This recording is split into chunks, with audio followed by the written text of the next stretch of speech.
Welcome back. I'm Vince Perryman and you're watching Legalese. With us on our show is attorney Lauren Prater of the law offices of J. Vincent Perryman. We are discussing the Consumer Protection Act.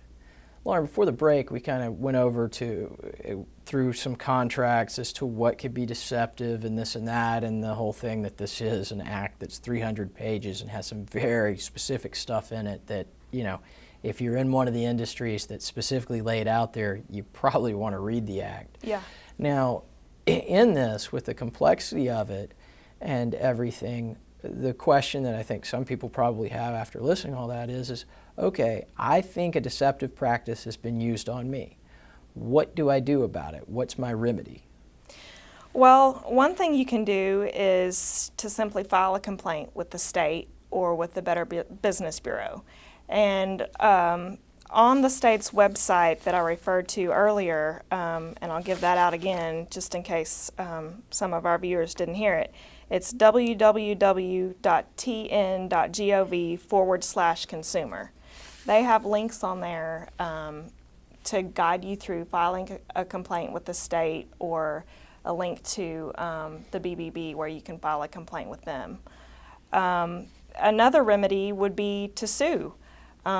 If you have actual damages, meaning you've lost money, you can sue for your actual damages. And then on top of that, if the business that you're dealing with knowingly or willfully violated the act, you can be awarded treble damages, which is 3 times your actual damages. Okay, and then there's also a provision in there too about attorney's fees if you're successful on this. Right. Because Tennessee is one of those states where you've either got to have a contractual right to attorney's fees or a statutory right to be able to recover attorney's fees in a suit. And this is one of those occasions. Right. So what rises to a level of knowing? Well, basically,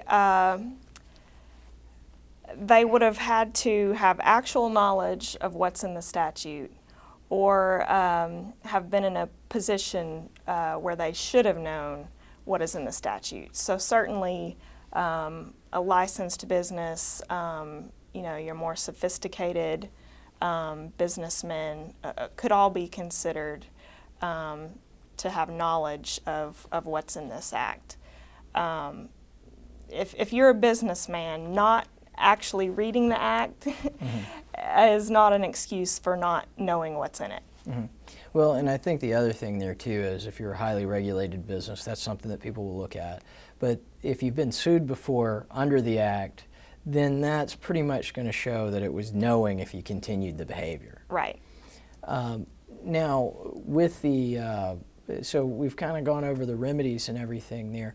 As far as the court action that this gives rise to, a lot of different acts only give the government the ability to sue on behalf of the consumers, or they give both the government and the consumers the ability to bring the act. Our act in Tennessee gives both the right, does it not? Right. As we said before, a person can sue for their damages, but the state can also bring their own action.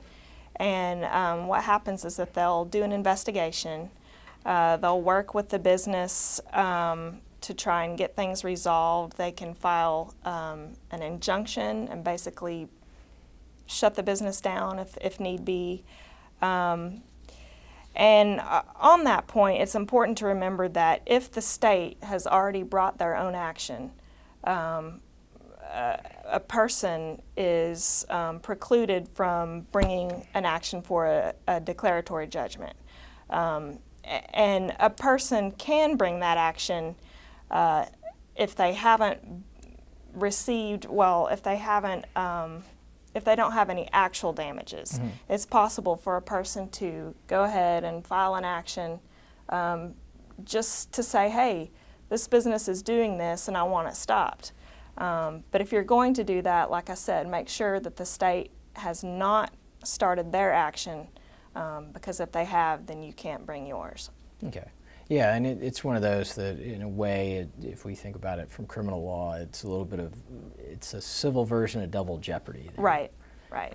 So there's other things that are consumer protection related, like the lemon laws and things like that. Is that a part of the Consumer Protection Act? Or is it? It is. It's actually right at the beginning of the act. There's a section just on the lemon law. And you know, something I didn't realize about the lemon law is that it only applies to newly purchased vehicles. So if you buy a car, a used car, you know, that doesn't have any warranty, and you take it home and it falls apart on you the next day, the lemon law is not going to apply or give you any relief. It only applies to newly purchased vehicles, and actually the dealership or the manufacturer has 3 attempts to fix the vehicle before you can bring an action. So if you have a new vehicle, there's something on it that substantially impairs the operation of this vehicle, and you've taken it to the dealership or the manufacturer, and after 3 attempts they can't fix it, then you're entitled to the purchase price back for that vehicle. Okay. And then as far as like but a used vehicle or something like that, if it was one where there was a misrepresentation on it, although I would say this, I've seen these cases and they're hard to prove when somebody makes an oral representation. That's really why with the lemon law portion of this, it's tied to a new vehicle or a warranty that's attached to it. Because otherwise it's going to be a he said, she said sort of situation, which is always a mess. Right.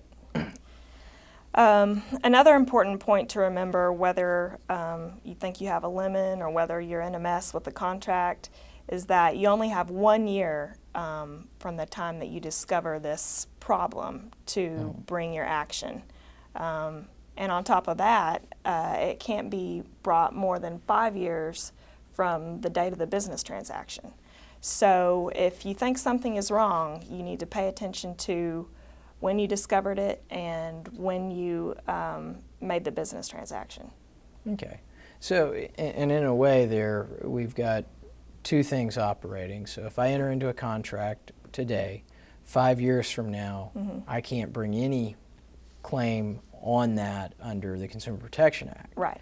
And then if if I discover it at the very end of the 5 years, say a few months before the 5 years runs, I've only got a couple of months to get my act together and bring my suit. Right.